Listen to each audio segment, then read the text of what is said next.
Terres et vignes de l'Aube avec la Chambre d'agriculture de l'Aube. Rassemblés pour innover.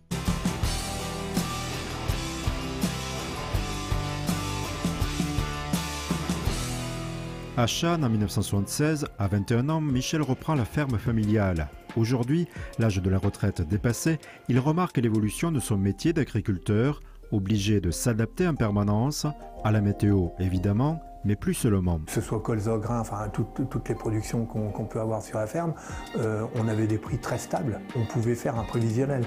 Aujourd'hui, le prix les fluctuations c'est de la folie, quoi. Les terres à cailloux, on est dans le Barrois, hein, des terres un petit peu difficiles. On a une marge limitée. Hein. Aujourd'hui, on est obligé de tout enregistrer, de tout justifier, ce qu'on fait dans les champs. Enfin, le salarié, il sait combien il va gagner chaque mois. Que, bon, en agriculture, c'est le gros point d'interrogation, quoi. C'est fonction de la météo, c'est fonction des prix, c'est fonction de tout ça. Ce qui fait qu'au jour d'aujourd'hui, je ne sais pas combien je vais gagner en 2019. Si ce passionné de sport a l'habitude de relever le challenge face aux incertitudes, un accident de la vie le fait plonger dans une période de doute. Il y a 2 ans, j'ai fait un AVC. On a beaucoup d'interrogations parce que y a quand même malgré tout une entreprise derrière.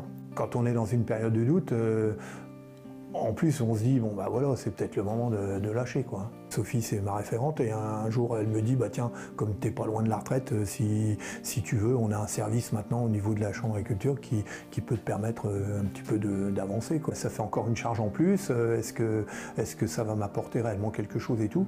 Et je me suis posé la question quand même. Ouais. Michel se laisse convaincre et aujourd'hui, il s'en réjouit. Au lieu de ruminer le passé, il s'est tracé un avenir. Il aurait pu revendre la ferme, mais cela ne correspond pas à ses valeurs. Son projet, il l'a bâti grâce à l'écoute. L'écoute de son conseiller qui l'a aidé à tracer une feuille de route précise par rapport à ses besoins. Eh ben, elle ressemble à ça. Donc ça, c'est ce qu'on a sorti, enfin c'est ce que monsieur Antoine a sorti au bout des 4 entretiens. C'est bien parce qu'en fait, il m'a écouté, et il a écouté aussi mon épouse. C'est pas le voisin qui va choisir à ma place, ni le conseiller de la chambre d'agriculture. Je veux dire, à un moment donné, c'est moi qui vais choisir. Je m'attendais pas à ce qu'on aille aussi loin, c'est-à-dire qu'on a ciblé les incidences fiscales auxquelles j'avais pas forcément pensé. Donc ces choses-là, c'est vrai que c'est quand même hyper intéressant de les souligner parce que ça a quand même des incidences énormes. Dans la feuille de route, justement, on a tracé un peu des lignes pour savoir quand on fait quoi, quand il faut faire quoi et tout ça. Et, c'est vrai que pour moi, c'est beaucoup plus clair. C'est beaucoup plus clair.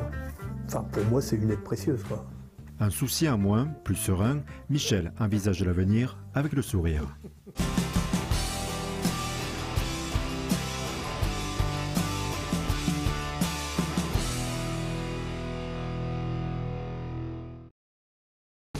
Terres et vignes de l'Aube avec la Chambre d'agriculture de l'Aube.